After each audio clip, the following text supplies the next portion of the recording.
What's up, you guys? Bloody Jacob here to bring you my review of this week's episode of The 100 on the CW. This week we've seen Season 4, Episode 9, which is called DNR, or Do Not Resuscitate, which of course ties into Jasper and the others who chose to stay behind.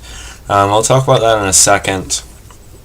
But yeah, it's been a while since we've seen an episode of The 100. The last episode, God Complex, aired on, I think it was March 29th? Yeah, around there. So yeah, it's been almost a month off. So that was weird. It was just odd. It was just a random break. I guess you could say it was like a mid-season break or something. But it still kind of fell out of nowhere. They just cut it off there.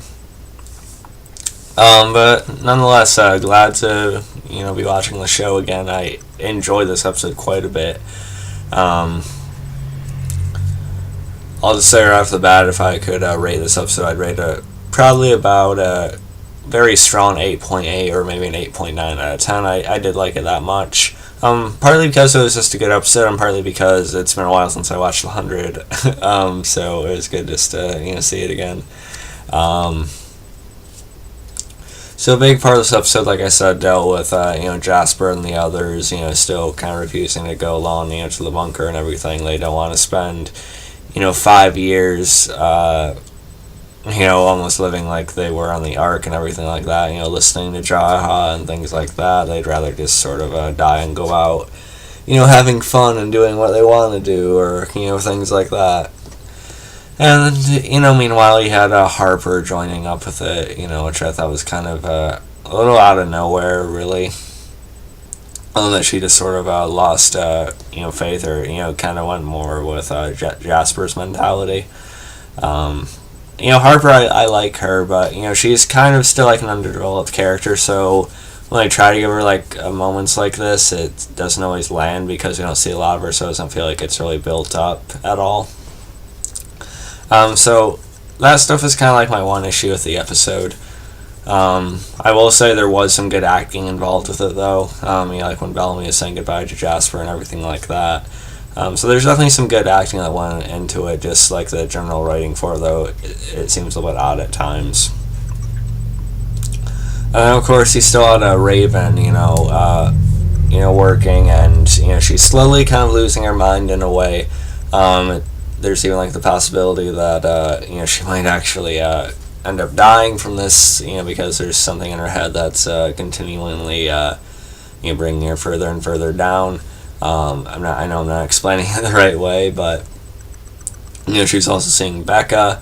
It's just kind of nice to have the actress around again.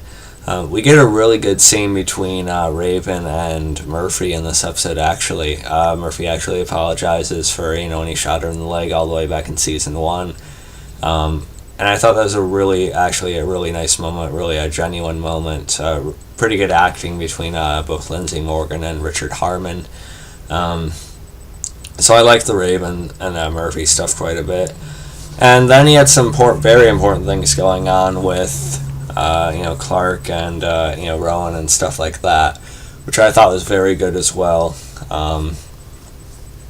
They eventually reached a conclusion, or they decide that they're going to have this almost Hunger Games, type of setup, a champion from each group, from Tree Crew, Sky Crew, Ice Nation, things like that will battle. And, whoever, comes out on top is who's going to, be taking over and everything, and who's going to go in the bunker. So I think that's definitely an exciting setup for next week's episode. I do think it should be pretty intense. And I did hear something about episode 10, quite a while ago, how it's, a really, exciting episode. So I'm definitely looking forward to it. Of course, Octavia shows up in time, so she's probably going to be the champion from Sky Crew or something. Then we also had her, she's kind of off on her own, acting like she is farming and everything, but she just ends up slaughtering, some of the people.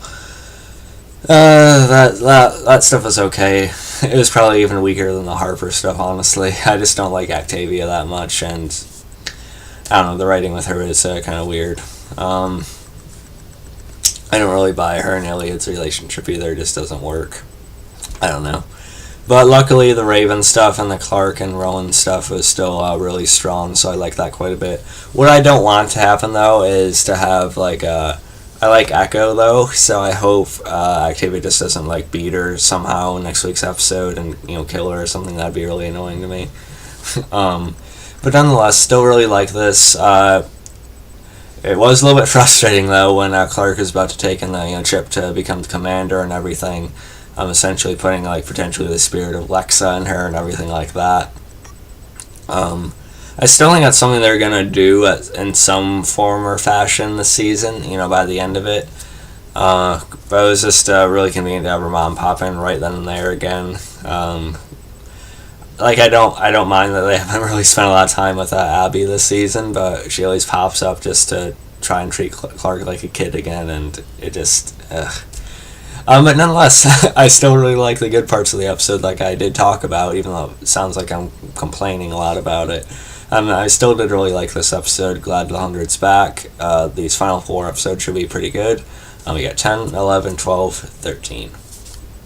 So, let me know what you guys thought about this one. Follow me on Facebook, Twitter, subscribe. I'll catch you guys next time. Peace.